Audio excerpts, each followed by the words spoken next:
reviewnya sudah selesai ya. Sekarang saya masuk ke yang masuk dengan K3.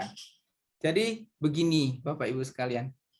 Oh iya, nanti ini kalau teman-teman bertanya, Bapak Ibu, mungkin Pak Denny, boleh bertanya pada saat saya memberikan materi atau harus menunggu selesai materi ya? Kalau waktu materi monggo lewat chat nggak apa-apa, Pak. Boleh, Nanti ya? Oh iya, pada saat materi nanti boleh ya? disampaikan moderator, Pak. Oke, siap. Oke, nah teman-teman, kalau ingin bertanya nanti dipotong saja, boleh silahkan ya. Atau mau nunggu materi selesai, boleh.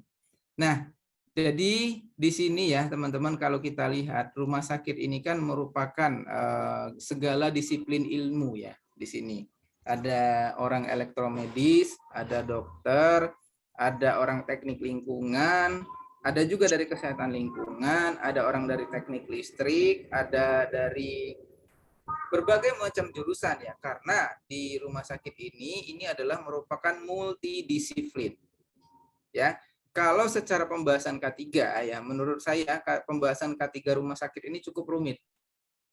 Ya, karena apa? Dia terbagi menjadi apa nantinya? Barang yang kita gunakan untuk pelayanan medis ya, itu kan menjadi limbah. Salah satunya berhubungan dengan limbah. Ya. Kemudian limbahnya harus bagaimana Pak Merizal? Ya, kita harus sesuai dengan limbah pasien cash. Gitu ya. Ya, di limbah pasien cash di mana Pak Merizal? Ada di regulasinya di Permen LH ya nomor 56 tahun 2015, itu limbah fasilitas kesehatan.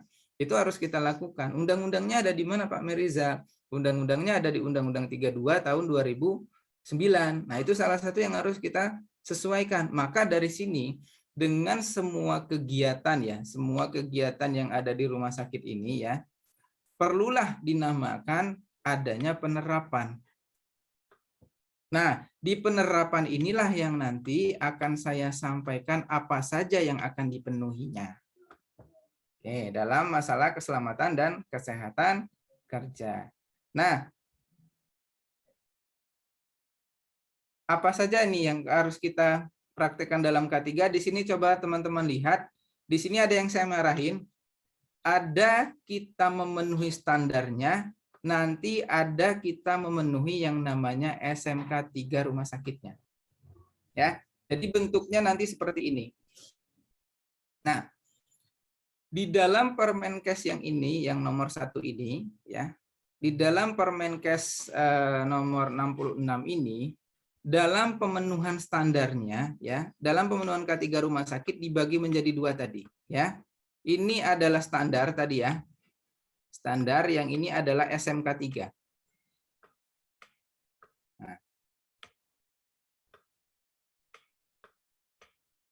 Nah, jadi tolong dicatat dulu nanti di dalam pemenuhan standar Permenkes 66 ini teman-teman harus memenuhi standarnya, kemudian harus memenuhi SMK 3-nya.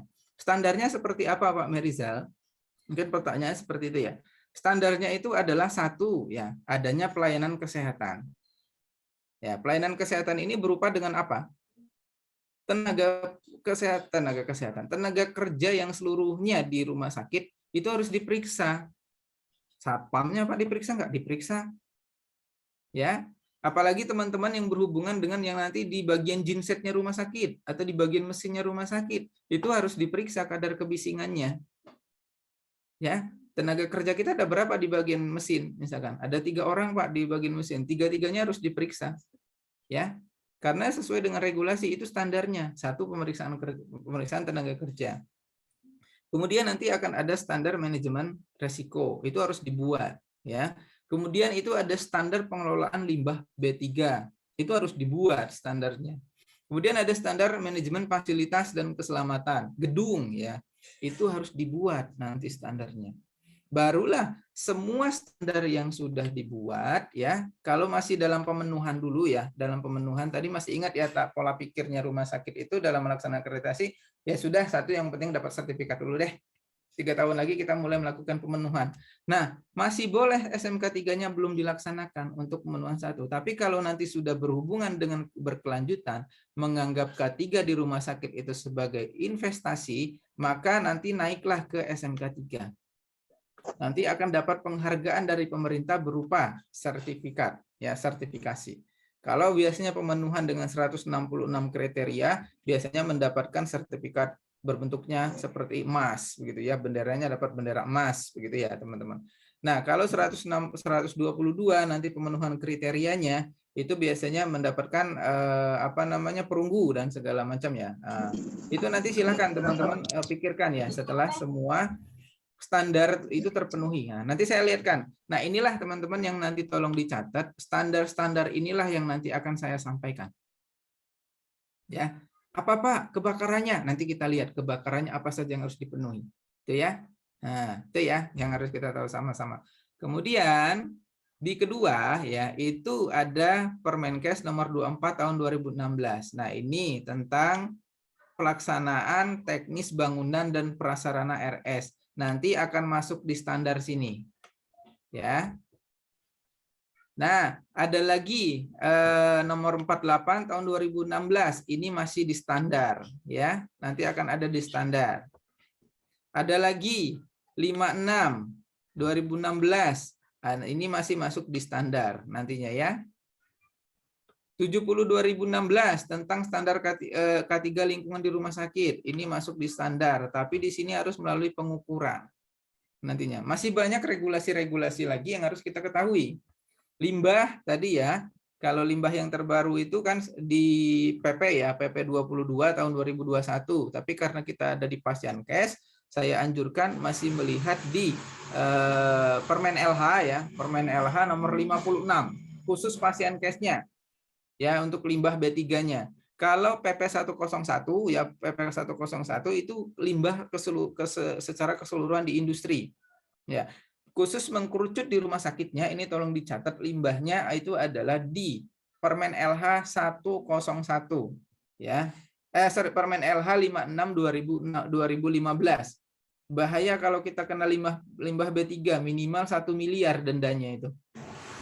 Ya, itu ya. Minimal 1 miliar. Bagaimana Pak kami terjadi kecelakaan kerja karena kami tidak menerapkan yang ini? Permenkes nomor 66 tahun 2016. Ada denda nggak Pak? Ada. Tolong dicatat dulu. Ini tolong dicatat dulu.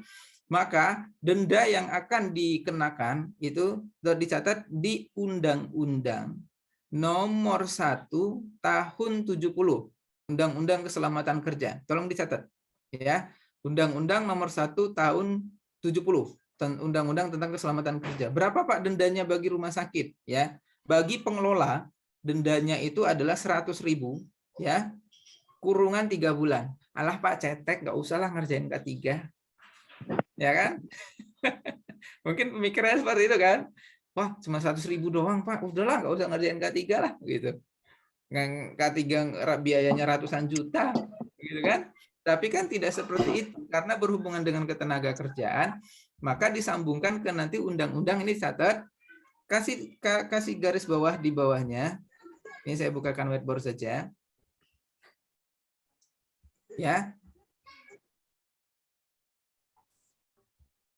Mohon izin Pak, ada yang bertanya ini dari Pak Astari. Oh, ada yang bertanya? Boleh. Silakan sebentar, langsung saya saja jelaskan Pak undang-undang dulu. Oh, iya, boleh. Sebentar, habis itu nanti kita boleh silakan bertanya. Nah, tolong dicatat dulu, nanti undang-undangnya ada di Undang-Undang nomor 1 tahun 70 ya. Nah, ini Undang Keselamatan Kerja. Keselamatan Kerja. Karena bahasnya K3, baru disinergikan dengan Undang-Undang nomor 13 tahun 2003.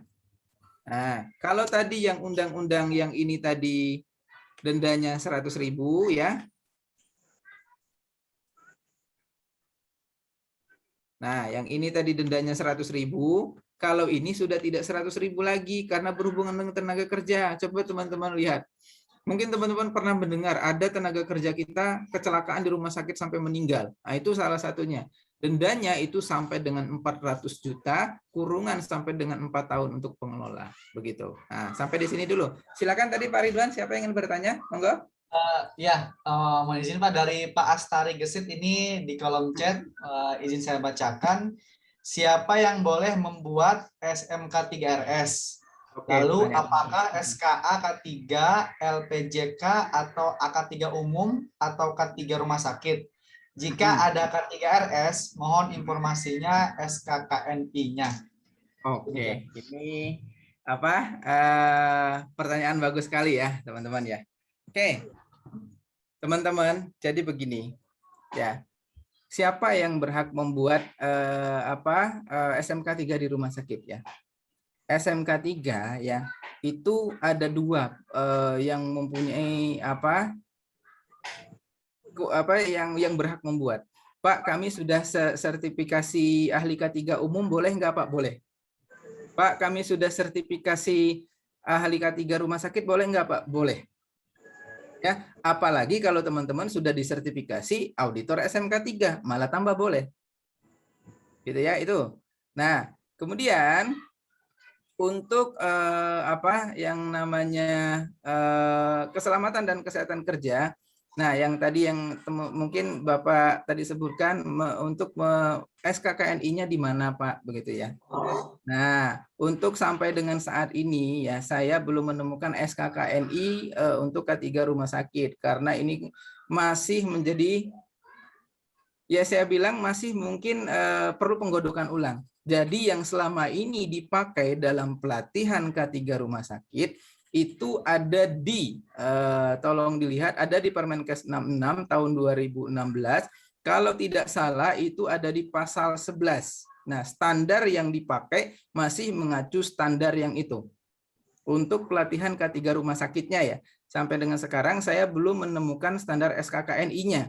Kalau ahli K3 umum ada. Ahli K3 umum SKKNI-nya 38 2019 yang terbaru ya kan. POP ada. Kemudian itu migas ada untuk rumah sakit ini ya teman-teman. Karena masih baru dikeluarkan ya ini SKKNI-nya sampai sekarang saya belum dapat. Ya, belum dapat nomor SKKNI-nya nomor berapa. Jadi yang dipakai dalam lembaga pelatihan untuk sekarang itu masih menganut dari yang namanya Permenkes 66 tahun 2016 kalau tidak salah itu ada di pasal 11 standar-standarnya itu. Begitu. Mungkin begitu? Mohon izin Pak. Boleh. Mohon izin. Silakan Pak Astari. Ya. Saya Gesit Pak dari Astaki. Boleh. Asosiasi Tenaga Ahli Konstruksi Indonesia.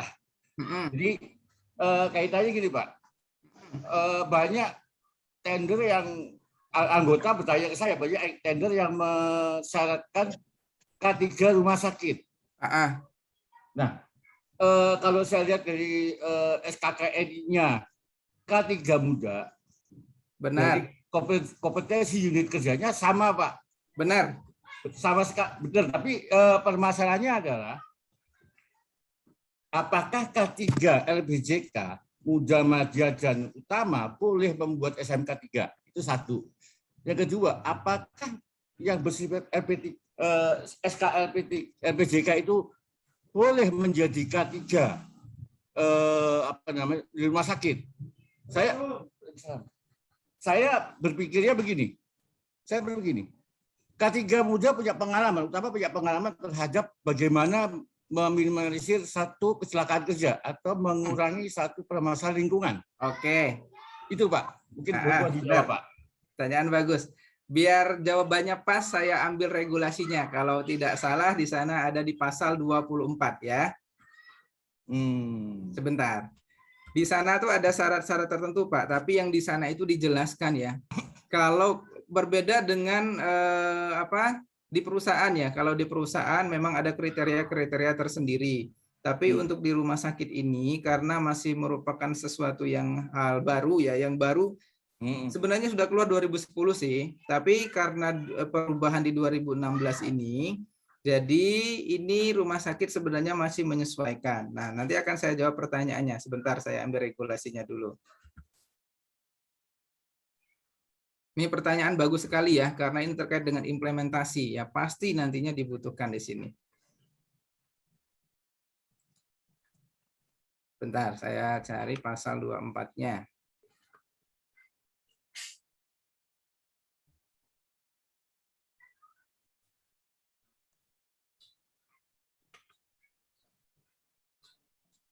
Nah, maaf tadi yang pertanyaan pertama jadi pasal 7 ya. Pasal 7 itu tentang manajemen risiko dan semua rencana-rencananya ya. Ini dan segala macamnya ya. Nah, ini pasal 11-nya tadi, ini standarnya yang tadi saya sebutkan.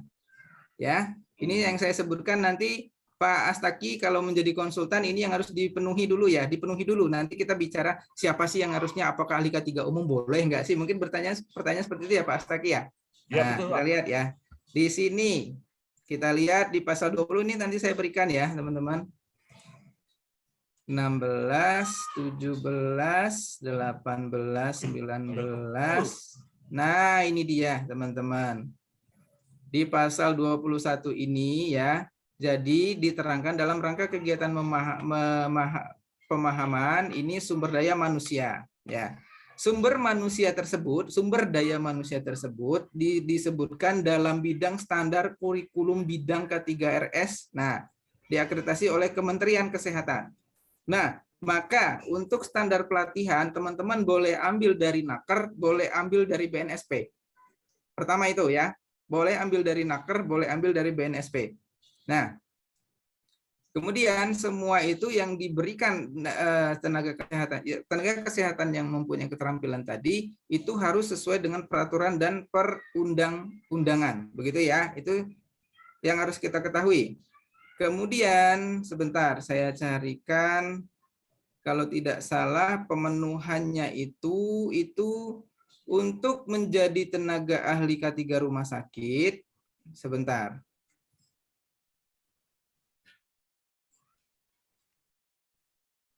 Nah, di sini bisa dilihat Pak, di pasal 26, pimpinan unit kerja fungsional K3 rumah sakit sebagaimana dimaksud dalam pasal 24 harus tenaga kesehatan dengan kualifikasi paling rendah S1 bidang keselamatan kesehatan kerja jika lulusannya dari K3.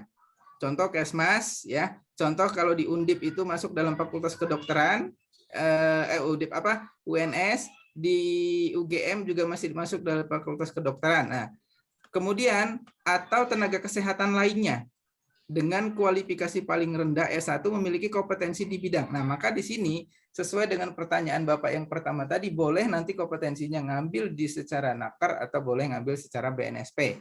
Itu yang harus kita ketahui sama-sama. Pertanyaan siapa yang boleh membuat SMK 3? Ahli K3 umum sebenarnya boleh. Contoh, tenaga kesehatan dari ahli K3 umum boleh. Nah, itu ya teman-teman yang harus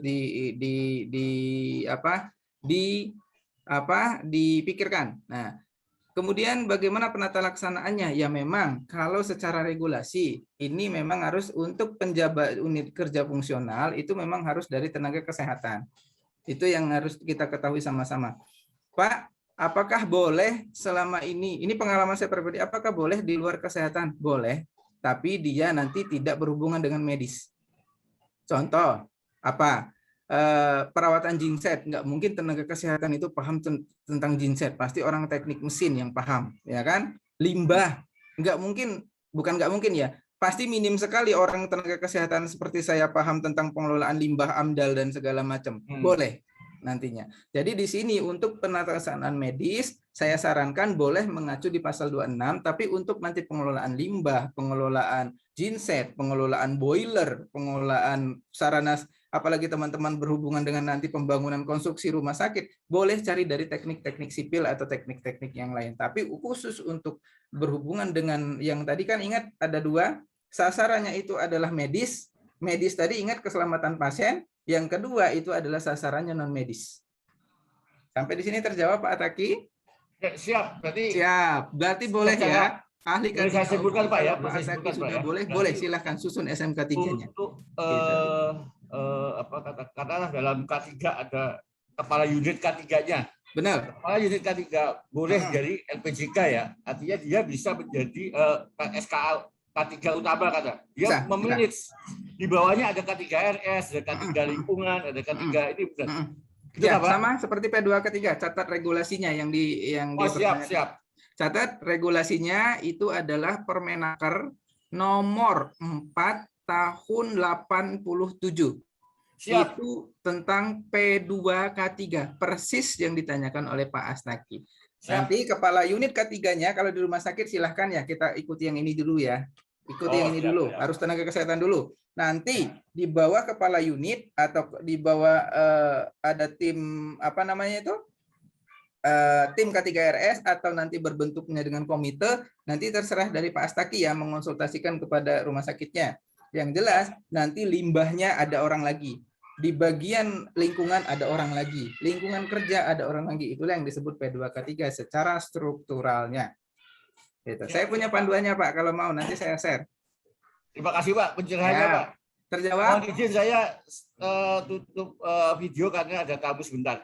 Ya. Oke. Sambil saya Terjawab ya. dengarkan audionya Pak. Mohon maaf Pak. Siap. Oke. Atur nuhun ya Pak. Siap, siap. Sepertinya semakin menarik ini dan banyak juga yang bertanya.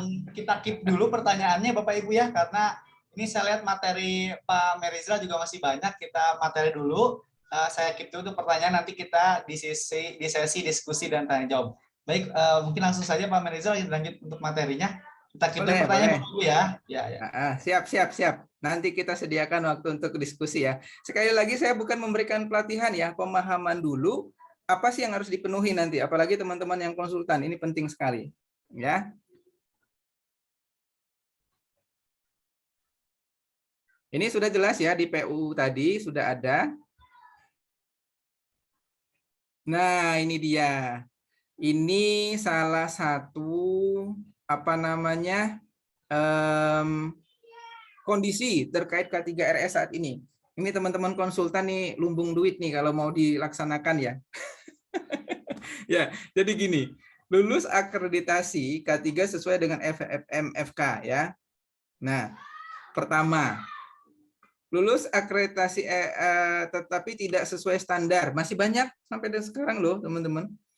Belum lulus akreditasi K3 atau MFK-nya karena tidak sesuai standar. Masih banyak nilainya kurang. Begitu ya.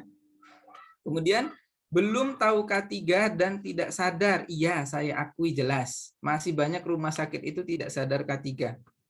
Ya, bahkan yang menyadarkan itu bukan Darun Kesehatan. Ini pengalaman pribadi saya. Saya punya banyak teman-teman di rumah sakit ya. Bahkan salah satu direktur rumah sakit di Jogja itu teman akrab saya ya. Teman saya S2 dulu, saya tanya, "Dok, sudah K3 sudah jalan belum?" "Belum, K3 teh opo ri?" katanya, seperti itu. Ya. Ternyata pada dia mau akreditasi 2020 ada salah satu standar seperti itu ya, teman-teman. Nah, itu hal-hal yang harus wajib kita ketahui ya, teman-teman. Bahwa memang kondisi terkait K3RS saat ini saya bilang itu masih dipandang sebelah mata. Nah, disinilah kita masuk peluangnya. Sadarkanlah tenaga kesehatan atau sadarkan manajemen rumah sakit. Nah, mungkin mereka melaksanakan K3 itu mungkin pada saat akreditasi saja. Saya pernah dapat slogannya, K3 jalan, akreditasi jalan. Akreditasi selesai, K3 bubar. Nah, itu. Itu sering sekali saya temukan ya. Setiap saya ditanya, "Mas, K3 jalan nggak, Mas?" "Jalan." "Berapa bulan jalan, Mas?" 6 bulan, mulai dari pemenuhan standar sampai habis visitasi. Habis visitasi selesai, bubar gerak katanya. Jadi sudah ada pembubaran panitia loh tuh. Nah, itu biasanya karena apa? Step pertama tadi rumah sakit kan hanya memenuhi standar regulasi dulu. Apa namanya tadi? Baru standarnya apa? Yang penting gue akreditasi dulu deh, seperti itu. Nanti untuk selanjutnya baru masuk fokus manajemen risiko, barulah nanti terjaring SMK3. Nanti didatengin oleh ketenaga kerjaan. Karena rumah sakit kan berhubungan ketenaga kerjaan. Rumah sakit itu tidak didatangi oleh Dinkes saja, didatangin juga oleh ketenaga kerjaan. Dinas ketenaga kerjaan. "Mas, karyawanmu berapa?" Ya. 200, perawatnya berapa? 130. Dokternya berapa? Dokternya anggaplah 50. Karyawan umum berapa? Non medis berapa? 500 katanya. Oke, saya bikinkan surat, bikinkanlah SMK 3. Sudah wajib karena jelas ya, tadi sesuai dengan pertanyaan Pak Astaki, syarat pembuatan SMK 3 itu minimal karyawan 100 orang. Kalau lu sudah lebih dari 100 orang, itu rumah sakit Anda sudah wajib SMK 3 per 2016. Ya, masa uji coba 1 tahun 2017 karena senar keluarnya 2017 ya.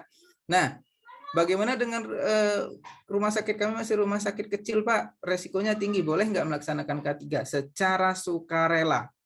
Boleh. Itu jawabannya. Terjawab semua di sini ya, teman-teman ya tadi. Oke, kita lanjut lagi. Nah, apa sih biasanya yang menjadi ini keluhan staf K3RS. MFK-nya paling berat. Dokumennya sulit dibuat. Biaya fisik sangat mahal. Iya jelas kalau saya mau lihatkan. Bentuk formnya seperti ini MFK.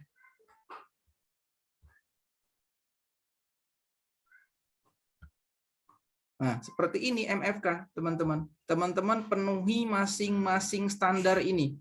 Ini harus dibuktikan dengan bukti fisik semua dan implementatif. Itu dia, ya. Nah, siapkanlah ini nanti pada saat mau akreditasi. Di sini ada elemen penilaian MFK 1 tentang apa? Pemimpin rumah sakit. Kalau MFK 1 biasanya tentang kebijakan dan segala macam deh. Sudah paham lah itu, teman-teman. Apalagi teman-teman sudah di rumah sakit pasti sudah paham lah itu. Sampai dengan standar elemen nomor 11. Nah, inilah disiapkan semua nanti. Nah, 11.3 ya benar ya tadi yang saya sebutkan. Sampai 11.3. Pengetahuan staf dites berdasarkan peran dalam pemeliharaan fasilitas yang aman dan efektif.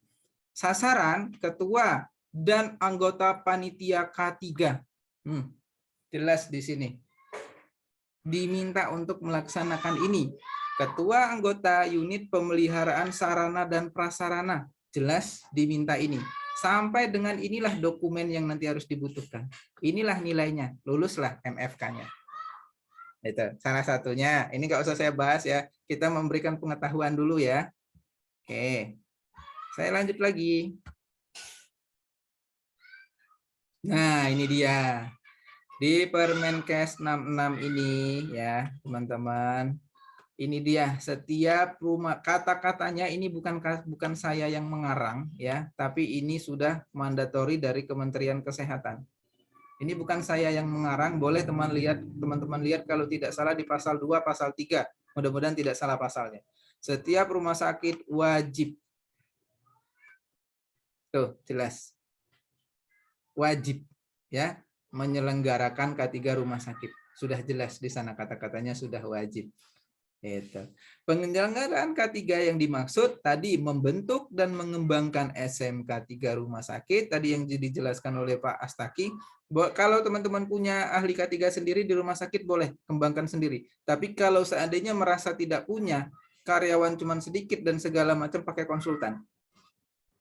Ya, pakai konsultan silahkan. Yang penting SMK 3-nya selesai. Tapi ingat ya, untuk menjalankan yang A, ini tolong diingat, untuk menjalankan yang A ini, membentuk SMK 3, harus sudah jalan ini dulu. Standarnya mana Pak Mei? Ini dia standarnya. Kita lihat dulu. Nah, ini dia. Tolong dilihat semuanya. Ini boleh tolong di screenshot. Boleh tolong di foto atau apa silahkan. Ini dia standarnya yang untuk poin yang B tadi. Untuk menjalankan SMK 3, ini dulu yang harus dipenuhi. Nah, kalau ini belum dipenuhi, otomatis SMK 3 nggak akan jalan. Biasanya ini baru kalau di dalam pemikiran akreditasi tadi baru tahap sertifikasi saja ya, yang pertama tadi ya. Yang jelas sudahlah, yang penting rumah sakit kami akred dulu, jalankanlah dulu ini. Tuh ya, dari di sini dijelaskan di standar nomor 1 manajemen risiko, semua sekarang ya, bukan rumah sakit saja, industri itu semuanya sudah berbasis risiko. Gitu ya. Tadi lihat di video tadi dari standar ya. Dari standar ID itu bagus banget ya videonya ya. Itu semuanya sudah berbasis risk semua ya. Bahkan tadi saya baca-baca tadi lihat videonya sampai saya melihat yang dilindungi itu bukan tenaga kerjanya saja, tapi keluarganya. Keluarga juga. Bayangkan kalau seandainya ada tenaga boiler kita yang di rumah sakit atau tenaga pengelolaan limbah yang di rumah sakit kecebur di limbah meninggal, otomatis rumah sakit melaksanakan terjadi yang namanya kecelakaan kerja di sana, ya namanya kecelakaan kerja non medis. Ya kalau keselamatan pasien ada yang meninggal di meja operasi karena salah operasi karena mungkin ya standar operasi kan biasanya kita harus melakukan yang namanya time out ya, kemudian itu persiapan alat, setiap persiapan alat itu time out ya. Dan segala macamnya ya sampai ke terakhir itu biasanya karena sering sudah siap langsung ke operasi misalkan contoh saja tiba-tiba terjadilah salah insisi. Nah itu kan masuk dalam standar keselamatan pasien, penentuan identifikasi keselamatan pasien. Nah, itu yang namanya keselamatan medis. Gitu ya. K3 di bidang keselamatan medis. Kalau tadi contoh yang limbah non medis. Kenapa sanksinya kena? Nah, itu ya. Inilah yang harus dipenuhi mulai dari nomor 1, nomor 8 sampai dengan nomor 8. Ini yang nanti akan saya jelaskan contoh-contohnya sampai dengan nomor 8. Oke.